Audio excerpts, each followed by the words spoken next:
आपण सध्या करमाळा तहसील कार्यालयामध्ये आहोत. आपल्याबरोबर तहसीलदार शिल्पा ठोकळे मॅडम. मॅडम काय सांगाल? सध्या आपण पाहतोय की अतिक्रमण जे आहे ते नियमित करण्यात येणार आहेत, अशा देखील चर्चा झालेल्या आहे. नेमकं काय माहिती आहे त्या संदर्भात?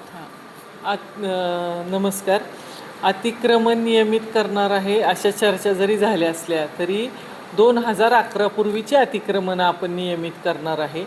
ग्रामीण भागातील अतिक्रमणं जी आहेत ती तहसीलदारांकडं नियमित होणार आहेत आणि शहरी भागातली म्हणजे नगरपालिका हद्दीतली जी अतिक्रमणं आहेत ती उपविभागीय अधिकारी यांच्याकडं होणार आहेत. ग्रामीण भागामध्ये ज्यांचं निवासी प्रयोजनासाठी म्हणजे राहण्यासाठी जे अतिक्रमण आहे ते 500 चौरस मीटरपर्यंत जिथं आहे ते अतिक्रमण नियमित होणार आहे. आणि त्याच्या पुढचं जे अतिक्रमण आहे म्हणजे घराच्या पुढं त्याच्यापेक्षा जर जास्त असेल आणि ते पण राहण्यासाठी जर असेल तर 10% बाजार मूल्याच्या पैसे भरून ते नियमित होणार आहे. काही ठिकाणी आपण असं बघतो की ज्या ठिकाणी आपण राहतोय त्याच्याच पुढं चहाची टपरी आहे किंवा उदरनिर्वाहासाठी त्यांनी छोटंसं काहीतरी व्यवसाय सुरू केला असेल तर अशा ठिकाणी 500 चौरस मीटर जे आहे ते विनामूल्य आहे आणि त्याच्या पुढचं जे आहे ते बाजारभावाच्या 25% असं पैसे भरून ते अतिक्रमण नियमित होणार आहे.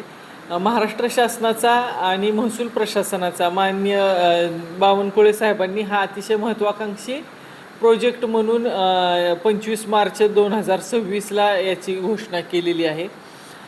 तर आम्ही ह्या पार्श्वभूमीवर ग्रामीण भागामध्ये ग्रामसेवकांची सरपंचाची बैठक घेऊन अशी निवासी प्रयोजनासाठी ज्यांनी 2011च्या पूर्वी अतिक्रमण केलेलं आहे त्यांचे याद्या मागवलेल्या आहेत.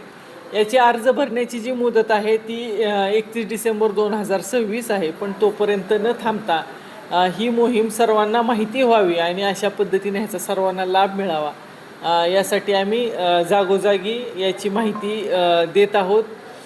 ठिकठिकाणी याच्या बैठका घेतलेल्या आहेत आणि आता जो शासनाचा दर शुक्रवारी एखाद्या गावामध्ये जाऊन मुक्काम करायचा जो कार्यक्रम आहे त्या ठिकाणी पण आम्ही याची माहिती देणार आहे. याच्यामध्ये साधारण म्हणजे गावोगावी मुक्काम म्हटल्यानंतर असं किती ठिकाणी असं काय उपक्रम असणार आहे? प्रत्येक शुक्रवारी जाऊन आपण सर्व विभाग प्रमुखांना तालुक्यातले विभाग प्रमुखांना घेऊन मुक्काम करायचा आहे. हा मुक्काम ह्याच्यासाठी करायचा आहे की शासनाच्या सर्व योजना त्यांना मिळाव्या.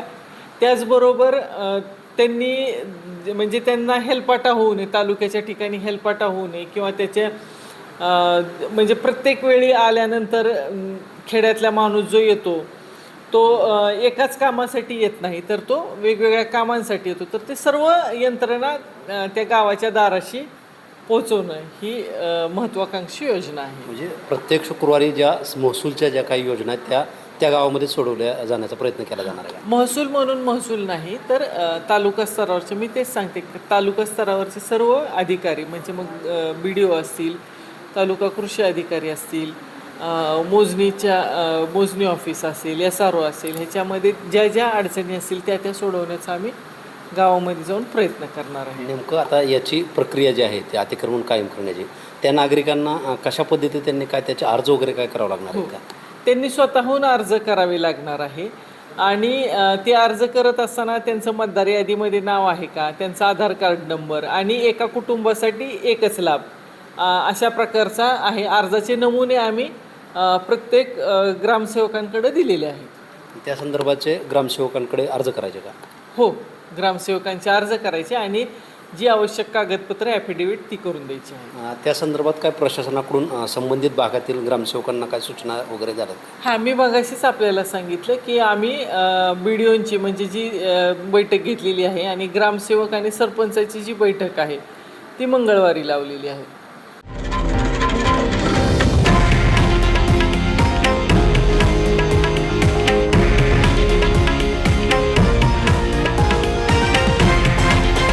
हे आहे देशातील नंबर 1 न्यूज नेटवर्क आणि आपण पाहत आहात TV9 मराठी, एकमेव.